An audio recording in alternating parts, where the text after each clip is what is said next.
ये पेज है 431।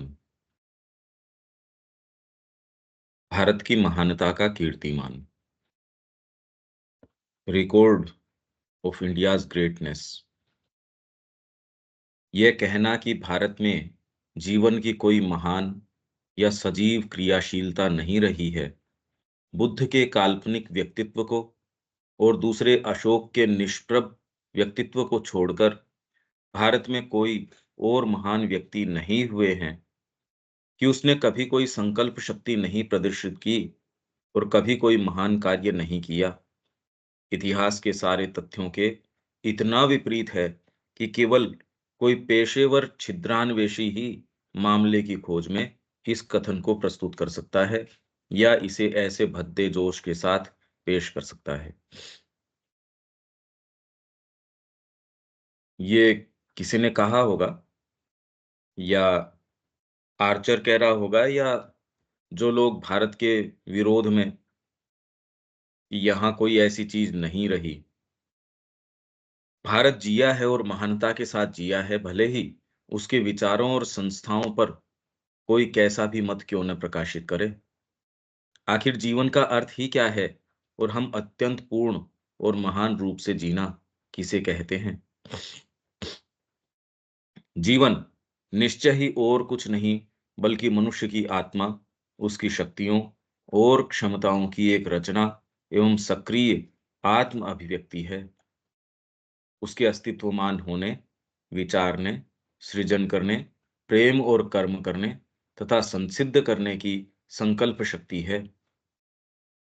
जब इसका अभाव हो, अथवा चूंकि इसका नितांत अभाव हो ही नहीं सकता, अतः कह सकते हैं कि जब आंतरिक या बाह्य कारणों से यह क्षुब्ध, अवरुद्ध, निरुत्साहित या निष्क्रिय बनी हुई पड़ी हो, तब जीवन का अभाव होता है। अपने विशालतम अर्थ में जीवन हमारे आंतरिक और बाह्य कर्मों का महान ताना बाना है, शक्ति की लीला है, कर्म की लीला है। यह धर्म और दर्शन और विचार और विज्ञान और कविता और कला, नाटक और गीत और नृत्य और नाटक, राजनीति और समाज, उद्योग, वाणिज्य और व्यापार, साहसिक अभियान और यात्रा, युद्ध और शांति, संघर्ष और एकता, जीत और हार और अभीप्साएं, आकांक्षाएं हैं, और उतार चढ़ाव, विचार, भावनाएं, मतलब जीवन के पैरामीटर्स बता रहे हैं। ये क्या क्या चीजें हैं? शब्द, कर्म, सुख और दुख ही हैं जो मनुष्य के अस्तित्व का गठन करते हैं। एक संकीर्णतर अर्थ में जीवन का वर्णन कभी कभी अधिक स्पष्ट, इसमें ये सारा वर्णन कि भी ये चीजें जीवन का गठन करती हैं। तो संकीर्णतर अर्थ में जीवन का वर्णन कभी कभी अधिक स्पष्ट और बाहरी प्राणिक क्रिया के रूप में किया जाता है। एक ऐसी चीज के रूप में किया जाता है जो भारी भरकम बौद्धिकता या तपस्वी आध्यात्मिकता द्वारा निरुत्साहित की जाती है, या जिसे विचार के निस्तेज ढांचे के द्वारा या इससे अधिक जगत श्रम के ढांचे के द्वारा रुग्ण कर दिया जाता है, या जिसे समाज की एक औपचारिक, पारंपरिक या अत्यंत सिद्धांतवादी व्यवस्था द्वारा नीरस, उबाऊ और अरुचिकर कर बना दिया जाता है। साथ ही समुदाय के एक छोटे और विशेषाधिकार प्राप्त भाग के लिए जीवन बहुत सक्रिय और रंगों से भरा हो सकता है, परंतु जनसमूह का जीवन नीरस, शून्य और दयनीय होता है। ये इतनी जबरदस्त डेफिनिशंस चल रही हैं जीवन के विषय में, संस्कृति के विषय में, वास्तव में आप क्या मानते हैं, अस्तित्व के विषय में, या अंततः हो सकता है कि केवल जीने भर के लिए सभी सामान्य सामग्रियां और परिस्थितियां तो हों, पर यदि महान आशाओं, अभीप्साओं और आदर्शों के द्वारा जीवन का उत्थान नहीं होता है, तो हम यह कहने में ठीक ही होंगे कि समुदाय वास्तव में जी नहीं रहा है। यह मानव आत्मा की महानता के विशिष्ट गुण में अविकसित है। तो हम अगर कंफर्ट जोन में है या सारी के अंदर है, तो ये कोई जीने का प्रमाण नहीं है कि हम जी रहे हैं। ये किसी तरीके का आपके पास टेक्स्ट है क्या विवेक? हाँ भैया। तो इसको पढ़ो आगे। इसको इसको पढ़ो। मैं एक बार कम बोलना चाह रहा हूँ ओके भैया। इसके आगे से।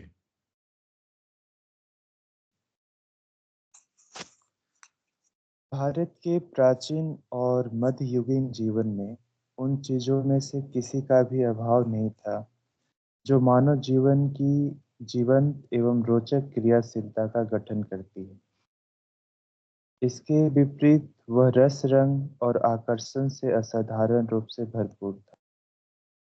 इस बिंदु पर श्रीमान आर्चर की आलोचना, जो कि से भरी हुई एक आलोचना है और पूरी तरह से इस मनगढ़ंत कल्पना द्वारा बनाई गई है, कि वैराग्यवाद तथा जगत के मिथ्या होने की धारणा के हावी होने के कारण चीजें तर्क संगत रूप से कैसी रही होगी, ना तो प्रमाणित है और ना ही ऐसे किसी भी व्यक्ति द्वारा प्रमाणित बताई जा सकती है जो तथ्यों के निकट गया है। यह सच है कि कई यूरोपीय लेखकों ने, जिन्होंने इस भूमि और इसके लोगों के इतिहास का अध्ययन किया है, वर्तमान काल से पहले भारत में जीवन की जीवंतता और मनोहर परिपूर्णता, रंग और सुंदरता की सराहना की। यह दुर्भाग्य की बात है कि अब वह इतिहास और साहित्य के पन्नों और अतीत के टूटे-फूटे अवशेषों को छोड़कर और अधिक विद्यमान नहीं है। जो लोग केवल दूर से ही देखते हैं या केवल एक पहलू पर अपनी निगाहें टिकाते हैं, वे इसका प्रायः तत्व-मीमांसाओं, दर्शनों, दिवा स्वप्नों और चिंतनशील कल्पनाओं की भूमि के रूप में वर्णन करते हैं। और कुछ कलाकार और लेखक इसके विषय में इस प्रकार लिखने की प्रवृत्ति रखते हैं, मानो ये अरेबियन नाइट्स अर्थात दंत कथाओं की महज अजीबोगरीब रंगों और कल्पनाओं और चमत्कारों की चमक-दमक की भूमि हो। लेकिन इसके विपरीत भारत सभ्यता के अन्य किसी भी महान केंद्र के समान ही गंभीर और ठोस वास्तविकताओं का चिंतन और जीवन की समस्याओं के साथ कठोर संघर्ष का मर्यादाबद्ध और बुद्धिमत्तापूर्ण संगठन तथा महत् कर्म का आगार रहा है। इस संस्कृति के विषय में इतने तीव्र रूप से भिन्न दृष्टिकोण इसके जीवन की बहुमुखी प्रतिभा और परिपूर्णता को ही दर्शाते हैं। रंग रूप और श्री शोभा उसके सौंदर्यात्मक पहलू रहे हैं। उसने उदास स्वप्न देखे और उच्च एवं ओजस्वी कल्पनाएं की हैं, क्योंकि हमारे जीवन की पूर्णता के लिए इस चीज की भी आवश्यकता है। पर इसके साथ ही उसमें गंभीर दार्शनिक और धार्मिक चिंतन, जीवन की व्यापक और अनुसंधानपूर्ण आलोचना, महान राजनीतिक और सामाजिक व्यवस्था, प्रबल नैतिक स्वर और व्यक्तिक तथा सामाजिक जीवन की अटल तेज प्रताप भी रहे हैं। ये एक इसके ऐसा इसके सुसन अंदर इसमें ऐसा हाँ। है, अगर कोई चीज़ नहीं समझ में आए, कोई कॉन्सेप्ट, वो बीच के अंदर आप रोक लेना किसी को भी। अच्छा। क्योंकि वैसे मैं इसको एक्सप्लेन करता आ रहा हूँ कई और संदर्भों के अंदर, तो इसमें ये एक व्यापक ओवरव्यू है। ये सारा तो कहीं कोई शब्द या कोई चीज़ न समझ में आए, आप ये कह देना कि भई ये वाला क्या बात है या ये क्या कॉन्सेप्ट है, वो वहीं रोक लेना। ठीक है, आगे चलते हैं। यह एक ऐसा सुसंयोग है जिसका अर्थ है संपूर्ण वैभव से युक्त जीवन। भले ही वह कुछ असाधारण दृष्टांतों को छोड़कर उन अधिक उग्र अहंकार विकृतियों और अतियों से रहित हो, जिन्हें ही कुछ विचारक कदाचित जीवन के उच्चतम बल उत्साह का प्रमाण समझते थे। तो आगे पैरा में बढ़े भैया। हाँ, भला किस क्षेत्र में भारत ने प्रयास, उपलब्धि एवं सृजन नहीं किया है, और सभी में एक विशाल परिमाण में, और तब भी ब्यौरे की पूर्णता की ओर अत्यधिक ध्यान के साथ। उसकी आध्यात्मिक और दार्शनिक उपलब्धि के विषय में तो सही में कोई प्रश्न ही नहीं उठ सकता है। वे यहाँ उसी प्रकार विद्यमान है जिस प्रकार कालिदास के शब्दों में हिमालय इस भूतल पर पृथ्वी के मानदंड के रूप में अवस्थित है। पृथिव्याः इव मानदंडः, जो आज तक भी द्यों और पृथ्वी के बीच मध्यस्थता करती है, सीमित को नापती, अपने मापक यंत्र को अनंत के अंदर दूर फेंकती है, अपने छोरों को अति चेतन और प्रच्छन्न चेतन सत्ता, आध्यात्मिक और प्राकृतिक सत्ता के ऊर्ध्व और निम्न समुद्रों में निमज्जित करती है। हाँ, परंतु ये नहीं समझ में आएगा, ये मैं समझा ही देता हूँ इसको शुरू से। हम्म, तो ये भला किस क्षेत्र में भारत ने प्रयास, उपलब्धि एवं सृजन नहीं किया है, और सभी में एक विशाल परिमाण में, और तब भी ब्यौरे की पूर्णता की ओर अत्यधिक ध्यान के साथ। मतलब मात्रा के अंदर, गुणवत्ता के अंदर, डिटेल के अंदर। ये मात्रा में आपने खूब थोक के भाव आपने थान के थान कपड़ा बना दिया, पर कहे भी अब ये आपने गलीचा नहीं बनाया। कहे यार, तो अब थान तो देख ऐसा ही बनेगा, गलीचा तो अब इतनी तेजी से तो कैसे बन सकता है, गलीचा अपने तरीके से बनेगा। कारपेट बहुत जबरदस्त कारपेट बनाओगे तो उसमें टाइम लगता है। तो अगर ये वाली चीज चाहोगे तो ये इतना क्वांटिटी में नहीं हो सकती। क्वांटिटी में करोगे तो आप फिर बाद में इन चीजों पे ध्यान नहीं दे सकते। भौतिक चीज में भी आप ये कहते हो ये नहीं हो सकता है, यहां तो इन्होंने हर फील्ड के अंदर उसकी आध्यात्मिक और दार्शनिक उपलब्धि के विषय में तो सही में कोई प्रश्न ही नहीं उठा सकता। अरे उठाने वाले मतलब सामने कोई कॉम्पिटेंट तो हो, कौन उठा सकता है। वे यहाँ उसी प्रकार विद्यमान है जिस प्रकार पृथिव्या इव मानदंड है, पृथ्वी के मानदंड के रूप में जैसे हिमालय स्थित है, जो आज भी देव और पृथ्वी के बीच मध्यस्थता करती है, सीमित को नापती, अपने मापक यंत्र को अनंत के अंदर दूर तक फेंकती है। मापक यंत्र, आप अपने आप को प्रक्षिप्त कर रहे हो, कोई समुद्र की था पाने के लिए आपने कोई उसके अंदर डाला, कोई भी चीज की गहराई नापने के लिए, तो अपने आप को प्रक्षिप्त किया है भारतीय संस्कृति ने। अपने छोरों को अतिचेतन और प्रच्छन्न चेतन सत्ता, आध्यात्मिक और प्राकृतिक सत्ता के ऊर्ध्व और निम्न समुद्रों में निमज्जित करती है। मतलब इन्होंने ऊंचे से ऊंचे अतिचेतन, प्रच्छन्न चेतन, चेतना के पीछे के आध्यात्मिक और प्राकृतिक सत्ता के ऊर्ध्व और निम्न समुद्रों में निमज्जित करती हैं। तभी जितना भी ब्यौरा निकल के आता है पुराणों के रूप में, उपनिषद के रूप में, वेद के रूप में, ये कैसे आ गया। और ऐसा ब्यौरा जो जिसके ऊपर अभी एक एक लाइन, एक एक विचार शोध का विषय है, शोध एक बार नहीं, गीता के ऊपर रोज करी जा रही है। ऐसी क्या चीज है भाई। परंतु यदि उसके दर्शन शास्त्र, उसके धार्मिक साधनाभ्यास, उसके अनेकानेक महान आध्यात्मिक व्यक्ति, विचारक, संस्थापक और संत की लंबी तालिका उसकी महत्तम गरिमा है, जैसा कि उसकी प्रकृति और प्रधान भाव के लिए स्वाभाविक ही है, तो भी ये चीजें किसी भी तरह उसकी एकमात्र गरिमा कदापि नहीं है, और न ही उसकी इनकी उत्कृष्टता के कारण अन्य चीजें क्षुद्र हो जाती हैं। ये तो पढ़ के गए हैं कि पहली चीज इसकी शक्ति है आध्यात्मिकता, दूसरी स्टुपेंडस वाइटैलिटी, तीसरी सुदृढ़ बौद्धिकता, चौथी समन्वयात्मक, एक्सट्रीम्स के अंदर जाना और उनकी रिपोर्ट को लाके समन्वय करना। ये चार महान शक्तियां हैं इस संस्कृति की, और ये स्कीम श्री अरविंद बता रहे हैं, और कहीं तो इसका सेंस नहीं आता। बताने के बाद भी इसको इस दृष्टिकोण से सारे को हम देखें, आप कल्पना नहीं कर सकते हम कहाँ हैं, किस जगत के अंदर हैं। श्री अरविंद ये तो बता रहे हैं इस चीज़ को, फिर भी कोई सेंस थोड़ी, इतना व्यापक है ये।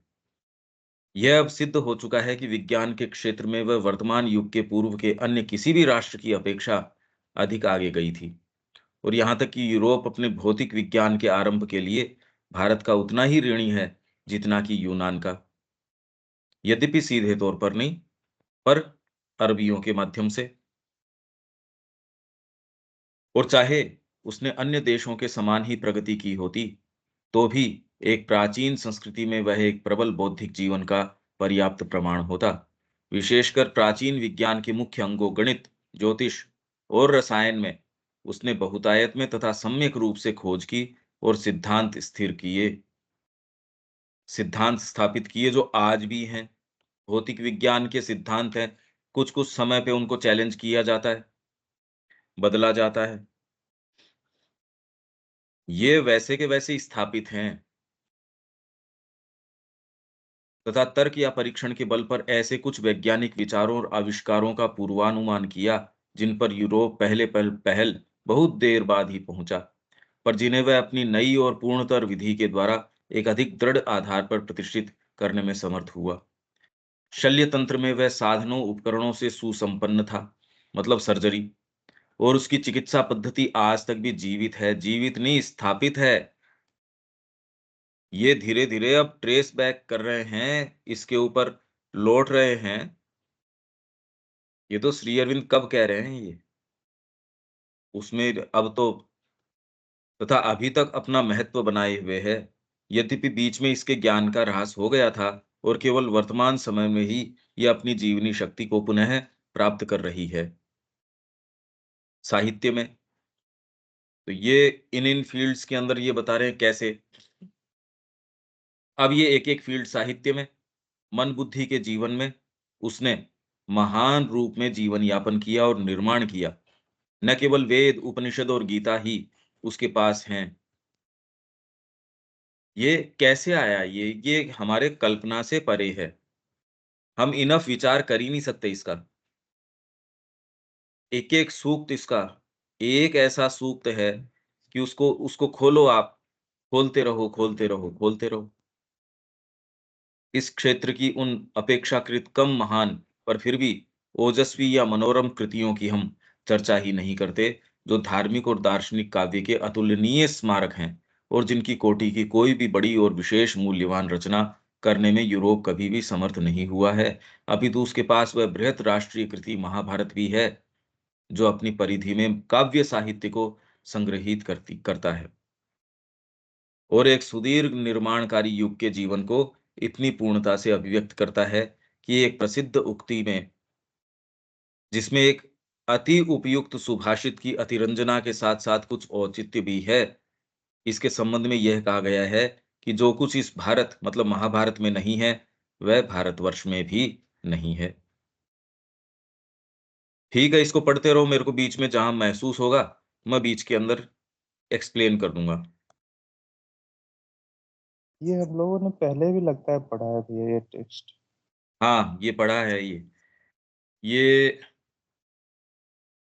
और शायद इसकी 4 भाव पढ़ रहे थे इसमें। कमेंट्री भी है इसकी। कमेंट्री यहाँ नहीं है, बाकी इसके ऊपर ये शुरू के पेजों में भी है, फिर बाद में किसी संदर्भ में ज़रूर पढ़ा होगा इसको। तो शायद इसीलिए अगर मैं ये 4 कह भाव पढ़ रहे थे उसमें पढ़े थे। हाँ, हो सकता है। तो अभी इसको क्रोनोलॉजिकली क्योंकि हम चल रहे हैं, तो एक बार इसको पढ़ो, बीच में कोई चीज़ ऐसी होगी कि भई ये एक्सप्लेन करने की ज़रूरत है या सेंटेंस ये क्लियर नहीं है, तो वहाँ मैं बीच में उसको क्लियर कर दूँगा। अभी तो यहाँ से पढ़ो और इसके अतिरिक्त और इसके अतिरिक्त उसके पास रामायण भी है, जो अपने ढंग की महानतम और विलक्षण कविता है। वो नैतिक आदर्शवाद और वीरतापूर्ण अर्ध-दिव्य मानव जीवन का अत्यंत उदात्त और सुंदर महाकाव्य है। उसके पास अतीव सुसंस्कृत विचार, इंद्रिय उपभोग, कल्पना, कर्म और साहसिक कार्य के काव्य और उपन्यास की आश्चर्यजनक समृद्धि, पूर्णता और रंगीनी भी है।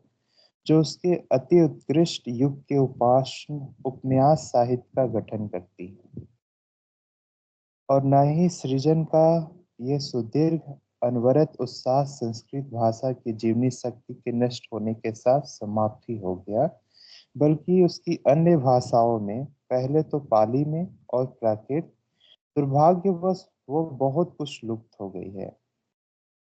नोट्स नीचे इसका दिया हुआ है। नोट्स है, उदाहरण के लिए पैशाची भाषा में एक समान विद्यमान प्रसिद्ध कृति जिसका की कथा सरित्सागर तो एक अवर संस्करण है, हम्म। तथा तमिल में और आगे चलकर हिंदी, बंगाली, मराठी एवं अन्य भाषाओं में महान या सुंदर कृतियों का पुनः तैयार करने में वे वैसा ही उत्साह बना रहा और कार्य करता रहा।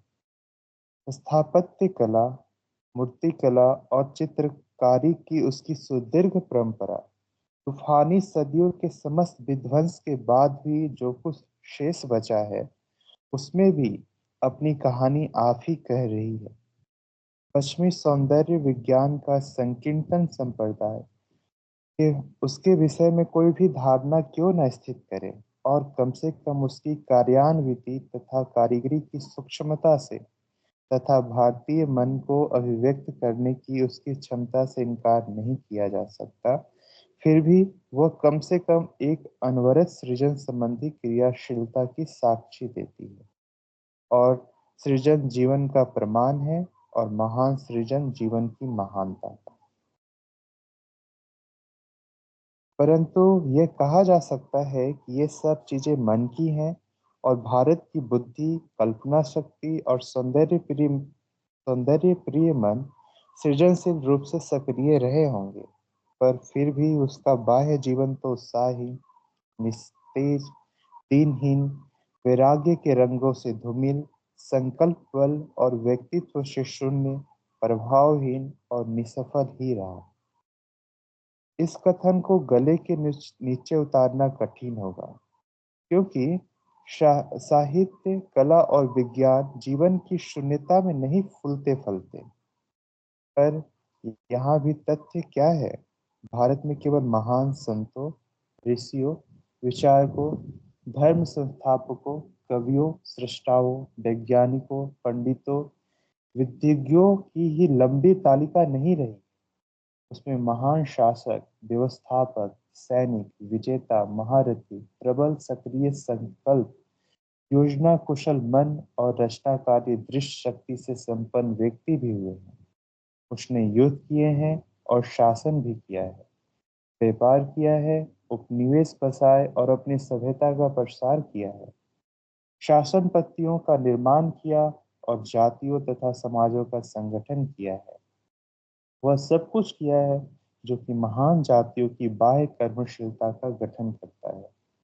कोई भी राष्ट्र कर्म के उसी क्षेत्र में अत्यंत सजीव आदर्श व्यक्तियों को आविर्भूत करने की प्रवृत्ति रखता है, जो उसके स्वभाव के अत्यंत अनुकूल हो और उसके प्रमुख विचार प्रकट करते हैं। कोई भी राष्ट्र कर्म के उसी क्षेत्र में अत्यंत सजीव आदर्श व्यक्तियों को आविर्भूत करने की प्रवृत्ति रखता है, जो उसके स्वभाव के अत्यंत अनुकूल हो और उसके प्रमुख विचार को प्रकट करते हैं। मतलब जो इस क्षेत्र में सर्वश्रेष्ठ है, उसको प्रमुख रख के इतिहास इसका वर्णन करता है।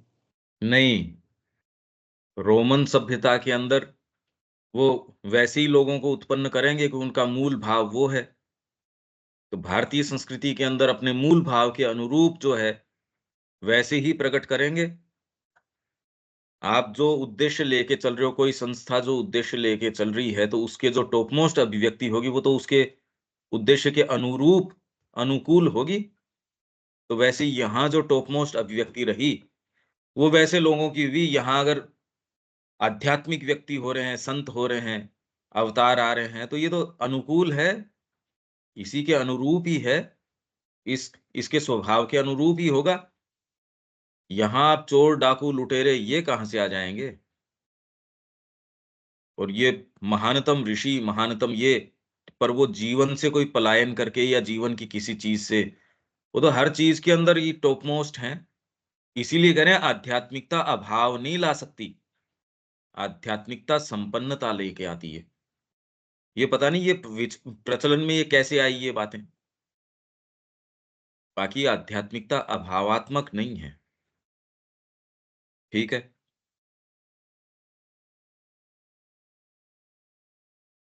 उसके प्रमुख विचार को प्रकट करते हैं। हम्म। और भारत में महान संत तथा धार्मिक पुरुष ही मूर्धन्य पद पर अवस्थित रहे हैं तथा महानता की अत्यंत हृदय स्पर्शी और अविच्छिन्न नाम परंपरा को प्रस्तुत करते आए हैं। जैसे कि रोम अपने योद्धाओं, राजनीतिज्ञों और शासकों के द्वारा ही सबसे अधिक जीवंत रहा है।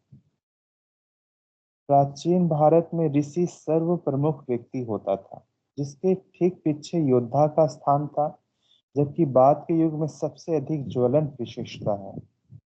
बुद्ध और महावीर से लेकर रामानुज, चैतन्य, नानक, रामदास और तुकाराम तक, और इनसे भी आगे रामकृष्ण, विवेकानंद और दयानंद तक आध्यात्मिक पुरुषों की एक लंबी अविच्छिन्न श्रृंखला।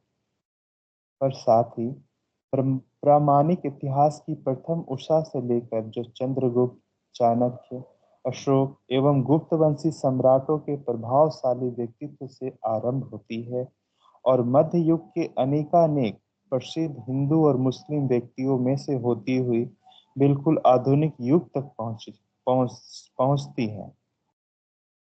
राजनीतिज्ञों और शासकों के रूप में भी अद्भुत सफलताएं प्राप्त हुई।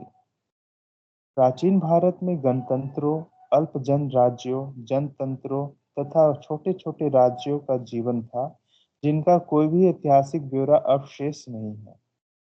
उसके बाद हम देखते हैं साम्राज्य निर्माण का दीर्घकालीन प्रयत्न, सीलोन और समुद्र द्वीप समूहों का उपनिवेशीकरण, पठान और मुगल राजवंशों के उत्थान और पतन से संलग्न तीव्र संघर्ष, दक्षिण में जीवित रहने के लिए हिंदुओं का संघर्ष।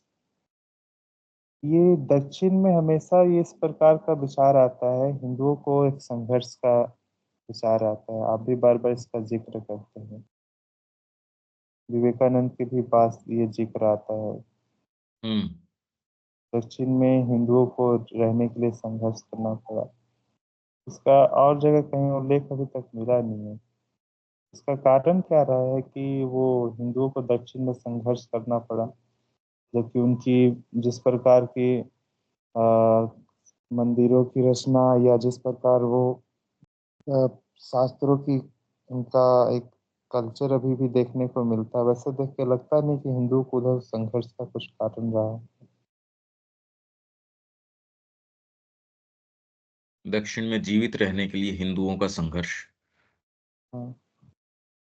हाँ, वो पर ये नहीं कह रहे कि उनको कोई प्रताड़ित किया जा रहा है, मारा जा रहा है। ये तो एक विभिन्नता है। आप अलग-अलग ईस्ट के अंदर जाओगे, अपनी विभिन्नता है, पर यहाँ इतना विभेद है। तो इसी को आधार बना के ये सोचते हैं कि जो आर्यन इन्वेजन थ्योरी है, वो इसीलिए बस इसी भेद को देखते हुए, जबकि श्री अरविंद कह रहे हैं, भी जातीय इस तरीके का एज़ सच भेद है नहीं। ये है। दक्षिण में जीवित रहने के लिए हिंदुओं का संघर्ष, राजपूती वीरता का आश्चर्यजनक कीर्तिमान, महाराष्ट्र में समाज के निम्नतर स्तरों तक व्यापी हुई राष्ट्रीय जीवन की भारी उथल-पुथल, सिखों के खालसा के संप्रदाय की विलक्षण गाथा। अभी भी उस बाह्य जीवन का यथोचित चित्रण करना बाकी ही रह जाता है। एक बार चित्रित कर दिए जाने पर वह अनेक मिथ्या कल्पनाओं का अंत कर देगा। ये सब विपुल कार्यकलाप किन्हीं ऐसे व्यक्तियों के द्वारा संपन्न नहीं किया गया था, जो मन, संकल्प और जीवन शक्ति से रहित थे।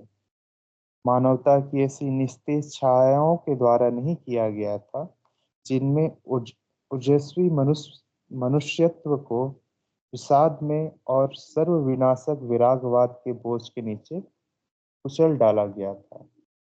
ना ही ये स्वप्न विलासियों की एक ऐसी जाति का चिन्ह प्रतीत होता है जिसकी मनोवृत्ति दार्शनिक हो और जो जीवन तथा कर्म का विरोध करती है।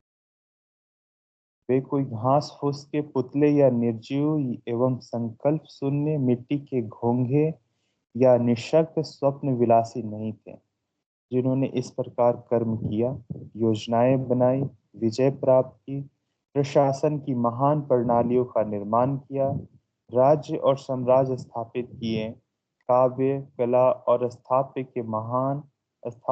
के महान आदर्शों के रूप में विख्यात हुए, अथवा आगे चलकर वीरता के साथ विजातीय राज सत्ता का सामना किया और जाति या राष्ट्र की स्वतंत्रता के लिए युद्ध किया।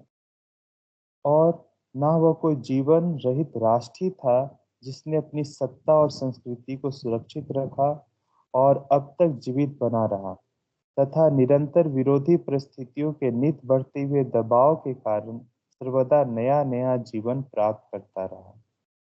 भारत का वर्तमान धार्मिक, सांस्कृतिक, राजनीतिक पुनर्जीवन, जिसे अभी वह कभी कभी नवजागरण कहा जाता है, और जो उसके आलोचकों के मन को इतना व्याकुल और व्यथित करता है, वो परिवर्तित अवस्थाओं में उपयुक्त रूप में अभी तक कम सजीव पर महत्तर क्रिया समूह में उसी चीज की पुनरावृत्ति मात्र है जो भारतीय इतिहास में एक सहस्र वर्ष तक पुनः पुनः घटित होती रही।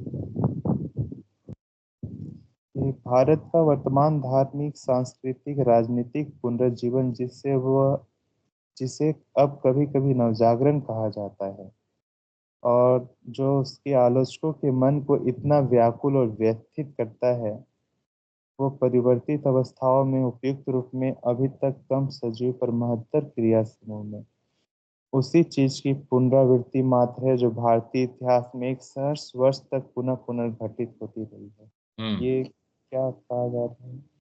मतलब जो यहाँ पुनरुज्जीवन कि ऐसा लगता है कि पतन आया है, फिर बाद में उसके बाद में उत्थान होता रहा। तो भारत का वर्तमान धार्मिक, सांस्कृतिक, राजनीतिक, एक समय इनके अंदर ये लगा कि ये नीचे चले गए, पर फिर बाद में कोई नई धारा, नए कोई संत, चैतन्य महाप्रभु का आगमन, रामकृष्ण जी का आगमन, कभी किसका साउथ के अंदर, फिर बाद में ये आलवार हैं, इनका आगमन, ये बार-बार, बार-बार ऐसे रहे, जिन्होंने ऐसे लगा कि भई अब तो थोड़ा प्रकाश कम होता जा रहा है, तो इनका आगमन, वो लगातार ही ये कह रहे हैं इतिहास में 1 सहस्र वर्ष तक पुनः-पुनः घटित होती रही है ये पुनरावृत्ति। और जो उसके आलोचकों के मन को इतना व्याकुल और व्यथित करता है, कभी-कभी नवजागरण कहा जाता है और आलोचक कहते हैं, क्योंकि आलोचक तो ये चाहते हैं ह्रास, पतन, ये शब्द सुनते ही इतने खुश होते हैं भारतीय संस्कृति के संबंध में, पता नहीं उनके ये प्रवृत्ति क्यों है कि ये ह्रास का काल आया, ये सुनते ही कान खड़े हो जाते हैं, देखो ये ह्रास का। अरे यार तुम इससे कितने क्यों प्रभावित हो? इसके उत्थान से, इसके वैभव से, इससे तुमको अच्छा क्यों नहीं लगता? ये देखो भारतीय संस्कृति के ह्रास का, पतन का। वह परिवर्तित अवस्थाओं में उपयुक्त रूप में अभी तक कम सजीव पर महत्तर क्रिया समूह में उसी चीज की पुनरावृत्ति मात्र है जो भारतीय इतिहास में 1 सहस्र वर्ष तक पुनः-पुनः घटित होती रही है। और श्री अरविंद के आगमन के बाद अब तो अक्षय रूप से और विजयशालिनी रूप से खड़ी हो चुकी है। दूसरे नहीं समझ पा रहे तो ऐसों से उनके वक़्त ही क्या है, उनसे मतलब क्या है? ये तो स्थापित हो चुकी है। श्री अरविंद ने जो कार्य किया है, ये तो दूसरों को समझने की बात है। कर्म तो स्थापित हो चुका, जो समझता है वो वैभवशाली तरीके से जीता है, नहीं समझता है समस्या उसकी है। चीज़ तो स्थापित हो चुकी है, इसको कोई वापस अंडरमाइन थोड़ी कर सकता है। संस्कृति की कोई चिंता थोड़ी है, समस्या थोड़ी है। तो ये चीज़ 1 सहस्र वर्ष तक पुनः-पुनः घटित होती रही है। तो ये चीज़ संस्कृति में गुरु परंपरा है, उसमें एक से एक व्यक्ति आते रहे। ठीक है, आगे चलें। हुँ। और यह स्मरण रखना होगा कि अपनी संस्कृति और प्रणाली के बल पर सारे के सारे राष्ट्र ने सार्वजनीन जीवन में भाग लिया। निस्संदेह, अतीत में सभी देशों में जनसाधारण ने कुछ अल्पसंख्यक लोगों की अपेक्षा कम सक्रिय और कम जीवन शक्ति के साथ, यहाँ तक कि कभी-कभी तो पूर्ण समृद्धि के किसी आरंभिक प्रकार के साथ भी नहीं, बल्कि जीवन के केवल प्राथमिक उपादानों के साथ जीवन यापन किया है। और आधुनिक सभ्यता भी इस विषमता से अभी तक छुटकारा नहीं पा सकी है। यद्यपि उसने मौलिक जीवन, चिंतन और ज्ञान के लाभों या कम से कम आरंभिक अवसरों को एक अधिक बड़े जन समुदाय के लिए सुलभ कर दिया है। परंतु प्राचीन भारत में यद्यपि उच्चतर वर्ग ही नेतृत्व करते थे और जीवन के शक्ति, सामर्थ्य एवं ऐश्वर्य वैभव का बहुत बड़ा भाग उन्हीं के अधिकार में था। तथापि आम लोग भी इधर कुछ समय पहले तक कुछ छोटे परिमाण में ही सही पर सबल रूप में और एक अधिक विस्तृत पर कम केंद्रीभूत शक्ति के साथ जीवन यापन करते थे। कि आम लोग भी इधर कुछ समय पहले तक कुछ छोटे परिमाण में ही सही पर सबल रूप में और एक अधिक विस्तृत पर कम केंद्रीभूत शक्ति के साथ जीवन यापन करते थे। हुँ। अब तो ये केंद्रीभूत शक्ति है ही नहीं, जीवन यापन करते थे।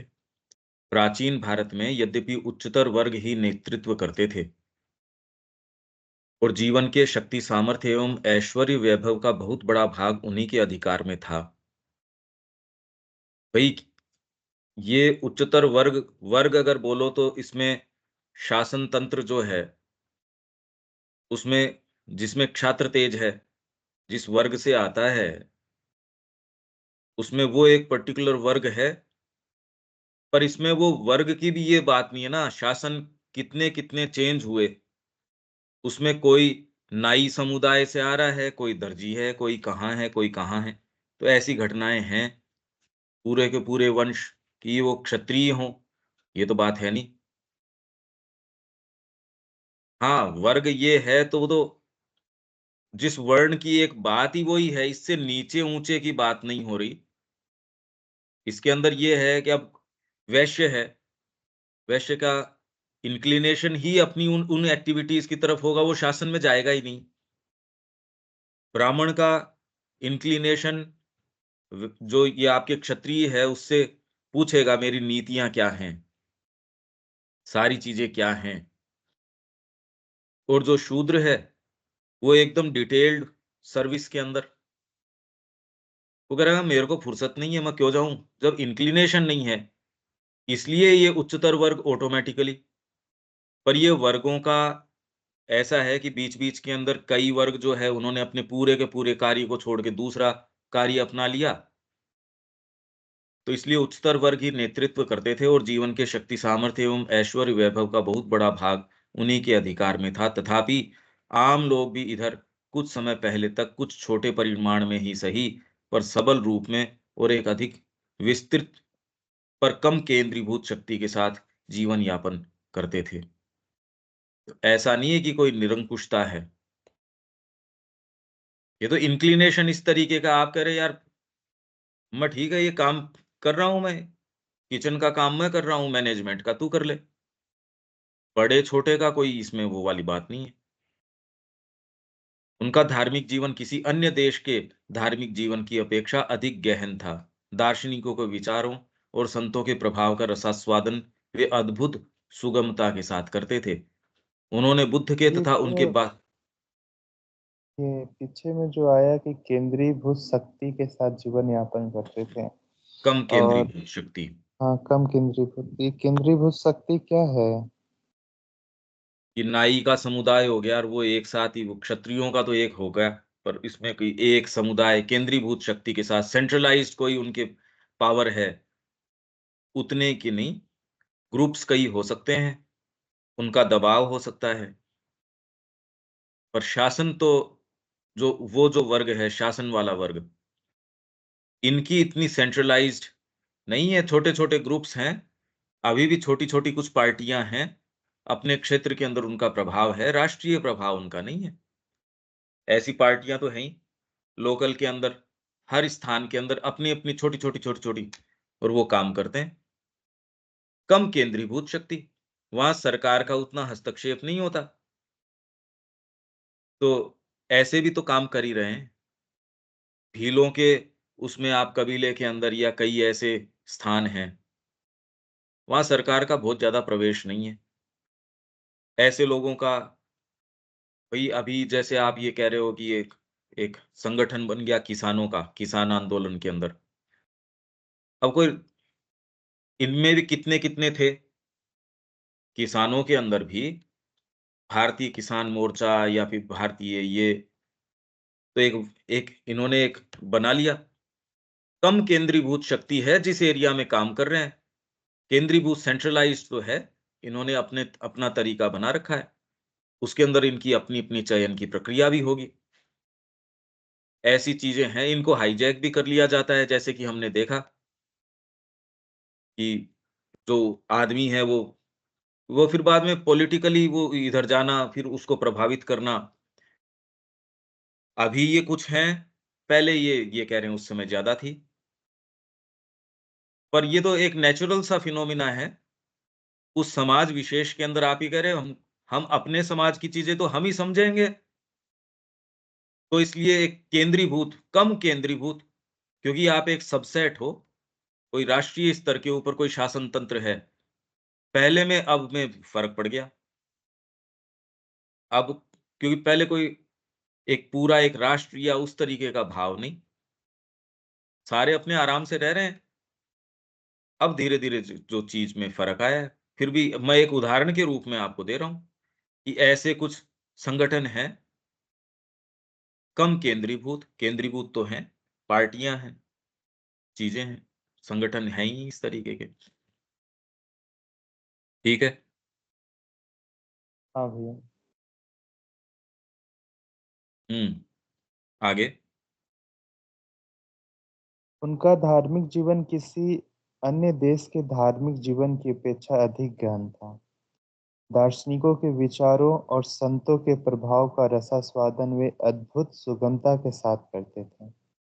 उन्होंने बुद्ध के तथा उस उनके बाद जो बहुत से महापुरुष आए, उनके उपदेश का श्रवण और अनुसरण किया। उन्होंने सन्यासियों से शिक्षा ग्रहण की और वे भक्तों तथा बाउलों के गीत गाते थे। और इस बंगाल में हैं प्रकार ये, बाउल जो हैं, बंगाल के अंदर और अभी भी कम हैं, पर उनका अलग तरीके का संगीत है। अलग-अलग स्थान का अलग-अलग संगीत है, तो बाउल हुँ। ये तो एक कीर्तन का वो है ना, बाउल का समय। हाँ, अलग-अलग तरीके हैं इनके। नहीं, कीर्तन कोई ज़रूरी नहीं, ये अपने गीत भी गाते हैं।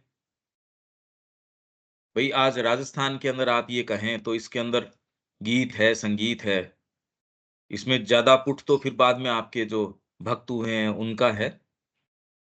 अलग-अलग स्थान के अंदर और वो कैसी-कैसी उसमें नाटक करेंगे और करेंगे। ये धीरे-धीरे आपकी जो नई टेक्नोलॉजी है या विचारधारा है या इससे दूरी है, इसका बहुत बड़ा इसमें नेगेटिव प्रभाव रहा। अदरवाइज़ तो ये सारे भई यही तो साधन थे, ये प्रचलन के अंदर थे। अब तो इनको ट्रेस बैक ही करना पड़ता है। अब तो ये कि जी ये पुराने ऐसे मिलते हैं या ऐसे थे, प्रचलन में कम हैं। हुँ, और आगे? और इस प्रकार कभी भी रचित अत्यंत कोमल और कमनीय काव्य साहित्य की कुछ संपदा उनके पास थी। हमारे धर्म के महत्तम व्यक्तियों में से अनेक उन्हीं की देन थे। और शूद्रों में से भी संत प्रकट हुए जिनका सम्मान सारा समाज करता था। प्राचीन हिंदू युग में उन्हें राजनीतिक जीवन और शक्ति का अपना भाग प्राप्त था। वे ही जनसाधारण थे, वेद में वर्णित विषय थे, जिनके की राजागण नेता होते थे और उनसे तथा पवित्र या राजकीय वंशों से ऋषियों का जन्म हुआ था। वे अपने ग्रामों को छोटे-छोटे स्वशासित गणराज्यों के रूप में अपने अधिकार में रखते थे। महान हम्म। राज्यों और साम्राज्यों के युग में वे नगरपालिकाओं और पौर परिषदों के सदस्य होते थे। ये पौर का इसका मतलब क्या है? पौर पौर परिषद। हाँ, ये जैसे अभी आप नगर पालिका है और है, वैसे उनकी परिषदें हैं। जो जो राजा है उसके नीचे भी हैं। भाई एक अकेला राजा इसको कैसे संभाल लेगा? तो पौर परिषदों के सदस्य होते होते थे। आप अलग अलग लेवल पे यहाँ अभी भी तो कर रहे हो, मंत्रिमंडल बांट ही रहे हो। उस मंत्रिमंडल के अंदर फिर और वो अपने अपने एक ही मंत्री जो है कैबिनेट के अंदर भी उसके अलग अलग प्रभार को या अलग अलग फील्ड को देखने का या उसको देखने का, उसका अपना सचिव है, उसका अपना एक एक पीए है, या अपना अपना उसका डिपेंड करता है आपके पोर्टफोलियो किस तरीके का है, कार्य किस तरीके का है। एक जना खाली ये देख रहा है आपकी मीटिंग्स ये हैं, एक जना जैसे बीजेपी भी अपना अब राम मंदिर के विषय में कि इस चीज को ये देखेगा, इसको ये देखेगा। एक ही व्यक्ति सारा थोड़ी कर लेगा। तो इनकी परिषदें हैं के सदस्य होते थे। अब इसमें आप ये देखो यहाँ से आ रहा है कि प्राचीन हिंदू युग में उन्हें राजनीतिक जीवन और शक्ति का अपना भाग प्राप्त था। वे ही जनसाधारण थे, वेद में वर्णित विषय थे, जिनके की राजागण नेता होते थे और उनसे तथा पवित्र या राजकीय वंशों से ऋषियों का जन्म हुआ था। इसमें कोई शूद्र पीछे थे या ये आगे थे, ऐसी बातें नहीं। वे अपने ग्रामों के छोटे-छोटे स्वशासित गणराज्यों के रूप में अपने अधिकार में रहते थे, रखते थे। ये आगे आने वाले समय में भी ये नहीं है कि ये पहले था, भई आज भी तो आपको करना पड़ेगा। तो इसमें कि ये कैसे सफल रूप से हो, तो छोटे-छोटे ग्रुप्स हों, वो अपने परफेक्ट तरीके से वो ग्रुपिंग भी अपनी आंतरिक जो उनके अंदर साम्य है उस तरीके से हो। वो ग्रुप परफेक्टली अपने आप में स्वतंत्र हो, कोई उसको परेशान ना करे। बेसिक एक फ्रेमवर्क है, तो व्यक्ति है, समाज है, ऐसे फ्री ग्रुपिंग्स बनाने के लिए फ्री हो और उसका अपना विधान हो। बस बेसिक एक कि हम दूसरे के साथ दिक्कत नहीं कर रहे, पर अभी तो ये है कि आपको डिग्री चाहिए, तब ये प्रामाणिकता है। इसमें तो आपके पास फ्रीडम ही नहीं है, या आप अपने नियम थोड़ी बना सकते हो। बाकी फिर बाद में ये है कि एक संस्था भी फ्री है, एक समाज, समुदाय वो फ्री है और वो फ्रीडम कोई निरंकुशता नहीं होगी। अभी हम समझ ही नहीं पा रहे कि उस वो होगी किस तरीके से। ये आगे आने वाला जो है कि उसमें और विश्व की एक गवर्नमेंट जिसमें सारों के अपनी-अपनी हर देश की, पर वो एक समानता, एक सामूहिकता के, परस्परता के आदर्श के ऊपर है, न कि ये कि मैं इसको निगल जाऊँ, तब तो क्या गवर्नमेंट करेगी, कोई क्या करेगा। महान राज्यों और साम्राज्यों के युग में वे नगरपालिकाओं और पौर परिषदों के सदस्य होते थे और राजनीति विज्ञान के ग्रंथों में मतलब नीचे तबके के लोग भी इसके अंदर प्रवेश किए हुए थे। ये नहीं उनका भाग नहीं था। जिस विशिष्ट राज परिषद का वर्णन मिलता है उसका बहुत बड़ा भाग सर्वसाधारण लोगों वैश्यों से ही गठित था, न कि ब्राह्मण पंडितों और अभिजात क्षत्रियों से। दीर्घ काल तक वे किसी लंबे संघर्ष की आवश्यकता पड़े बिना एक ही बार अपनी अप्रसन्नता प्रकट करके अपने राजाओं पर अपनी इच्छा आरोपित करने में समर्थ रहे। और ये बहुत पहले की भी नहीं, ये तो जो नजदीक आपके ये जो थे, वहां तक भी ये चीजें इतिहास में हमको बहुत पुराना इतिहास नहीं, ये तो अंग्रेजों ने यहाँ से जो रिकॉर्ड भेजा है उसमें आ रही हैं ये सारी चीजें। जब तक हिंदू राज्यों का अस्तित्व रहा, ये सभी चीजें कुछ अंश में जीवित रहीं और निरंकुश स्वेच्छाचारी शासन के मध्य एशियाई रूपों के, जो भारत की स्वदेशीय उपज कदापि नहीं थे। निरंकुशता नहीं है भई यहाँ, किसी भी तरीके की कोई निरंकुशता नहीं है। जहाँ जो ज़रूरी है ऑर्गेनिक तरीके से आपको इन जातियों को दबाए रखा है, अरे दबाए नहीं रखा गया। उसका इंक्लिनेशन अपने काम के प्रति है। दूसरे का इंक्लिनेशन अपने काम के प्रति है। आश्रम के अंदर एक जने का काम है मैनेजमेंट का। ये तो इगोइस्टिक कॉन्शियसनेस है, वो ये देखती है मैनेज कर रहा हूँ, मैं ऊँचा हो गया। माँ श्री अरविंद ने तो कभी प्रश्रय दिया नहीं इस चीज़ को। अगर किसी के वहम हो भी गया, जैसे वो कह रहे हैं क्लास के अंदर मॉनिटर अगर किसी को बनाया है तेरी साधना के अंग के रूप में, तू ज़्यादा सीख सके। इसमें कोई बड़ा-छोटा की बात नहीं है। 4 जने आप यात्रा के अंदर जाते हैं, 4 अपना-अपना उत्तरदायित्व बाँट लेते हैं। खाने की तू तू व्यवस्था करेगा। आप कोई एक ट्रिप ऑर्गेनाइज़ करते हो, उसमें अलग-अलग बाँटते हो ना, तो इसमें कोई बड़े-छोटे की क्या बात है? और सहज क्षमता, किसी के अंदर एक के अंदर ज़्यादा क्षमता है, तो सारे बैठ के उसकी मान भी लेते हो। इसमें बुरी बात क्या है? यार इसके कैलकुलेशंस तेज़ हैं या इसकी जो मैनेजमेंट स्किल्स है वो ज़्यादा हैं, तो अपन बेटर ऑफ रहेंगे।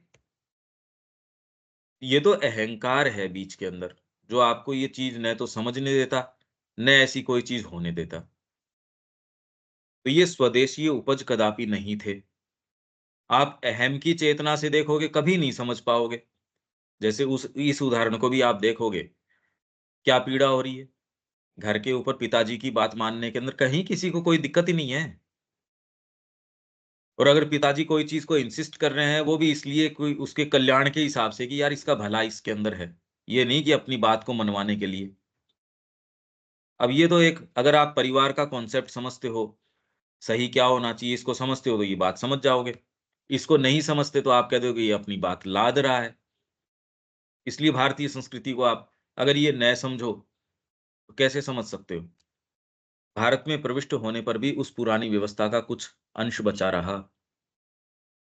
वो अंश जो पहले था, ये लोगों ने प्रयास किया इसको तोड़ने का, छिन्न-भिन्न करने का। ये स्वदेशी उपज नहीं थी, तो भी ये इसका कुछ अंश भारत में बाद में भी बचा रहा। कला और काव्य में भी जनसाधारण भाग लेते थे। ये उनके ऐसे साधन थे जिनके द्वारा भारतीय संस्कृति का सार संपूर्ण जनता में प्रसारित होता था। एक-एक नाटक, एक-एक गीत उसके माध्यम से जो टॉप मोस्ट चीज़ें हैं वो प्रसारित होती थी। नस-नाड़ियों में चलती ही ऐसे थी। प्राचीन समय के महान विश्वविद्यालयों के अतिरिक्त प्रारंभिक शिक्षा की उनकी अपनी एक प्रणाली थी। लोकप्रिय नाट्य प्रदर्शन का अपना एक ढंग था, जो देश के कुछ भागों में अभी कल तक जीवित था। सोचिए कैसा देश, कैसा समृद्ध है, उसकी एक-एक चीज़ छिन्न-भिन्न करके अब हमको कम से कम ये पहचानना चाहिए, देखना चाहिए। उन्होंने भारत को उसके कलाकार और स्थापत्यवेत्ता तथा जनभाषाओं के अनेक प्रसिद्ध कवि प्रदान किए। उन्होंने अपनी अतीत चिरंतन संस्कृति के बल पर एक स्वभावगत सौंदर्यात्मक भावना और क्षमता को सुरक्षित रखा, जिसका कि भारतीय कारीगर का कार्य एक अविच्छिन्न और प्रभावशाली प्रमाण रहा, अब भी है। जब तक कि वह रसात्मक भावना और सौंदर्य के भद्दे बन जाने और क्षीण होने के कारण विनष्ट या विकृत ही नहीं हो गई। इसमें श्री अरविंद कह रहे हैं राजा रवि वर्मा, अब बताओ इसकी पेंटिंग को आज सिर पे बिठाया जा रहा है। इससे दिवालियेपन का पता चलता है। आप अगर टाइप करके देखेंगे आपको दिखेगा। आप हो सकता है कह दो यार ऐसी बुरी तो नहीं है श्री अरविंद जो कह रहे हैं वैसी तो। अब वो जो भी है पर श्री अरविंद तो यही कह रहे हैं। तो क्षीण होने के कारण विनष्ट या विकृत ही नहीं हो गया, जो कि आधुनिक सभ्यता का अन्य बहुत से परिणामों में से एक परिणाम रहा है। और न भारत का जीवन वैराग्य, निराशा या विषाद से भरा हुआ था, जैसा कि आलोचक का अति तर्कशील मन इसे मानना चाहेगा।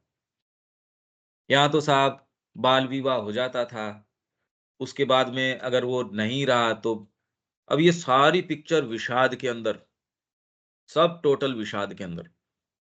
आप रंगना चाहते हो उसको। पतन शब्द सुनते ही पता नहीं अंदर से क्या चीज़ ऐसी उछल के आती है।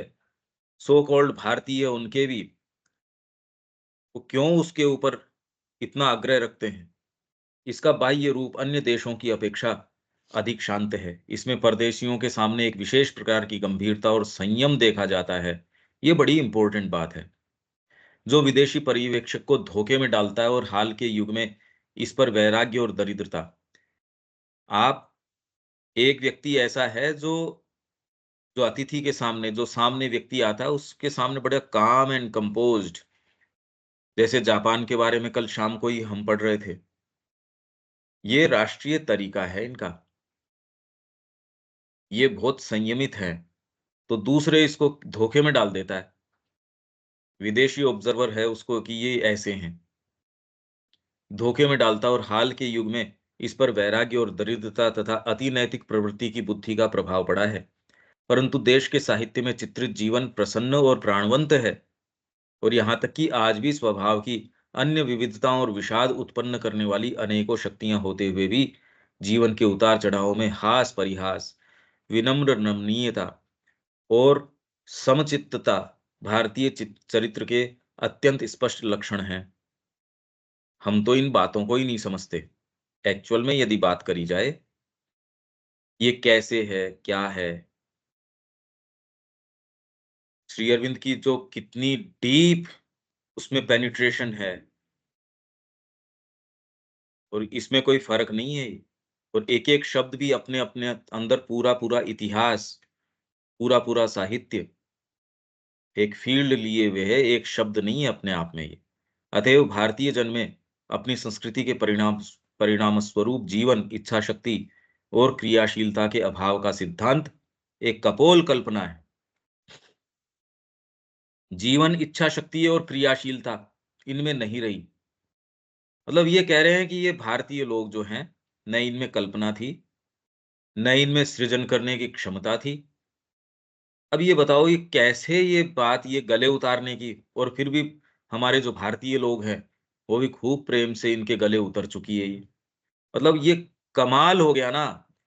विचित्रता इस बात की नहीं, विचित्रता इसकी है कि सफेद झूठ, और वो उसको व्यापक तरीके से इतना कैसे ये जोरदार बात है।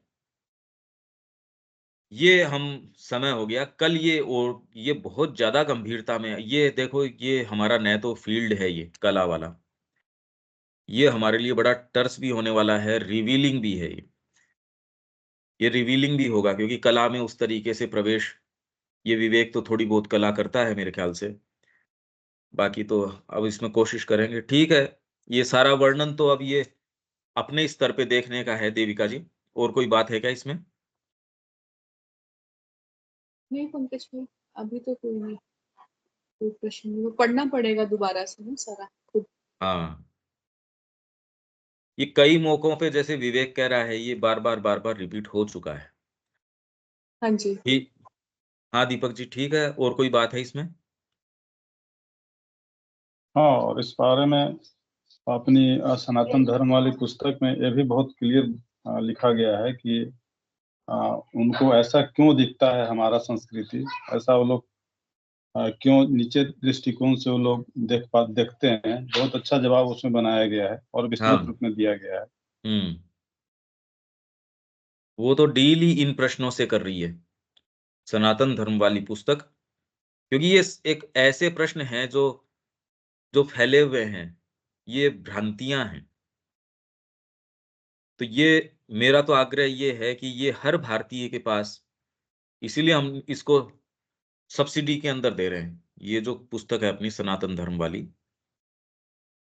ये एक्चुअल जो कॉस्ट है अपनी आश्रम प्रेस में, उससे भी कम के अंदर दे रहे हैं अपन। तो ये आप प्रयास करो, ये जाए। ये जितने भी भारतीय हैं, जो वास्तव में दिल से भारतीय हैं, रंग रूप में ही नहीं, तो उनके पास ये जाए, ऐसी चर्चाएं जाए। यहां विराम देते हैं, कल मिलते हैं। जय श्री मां। जय श्री। जय श्री राम।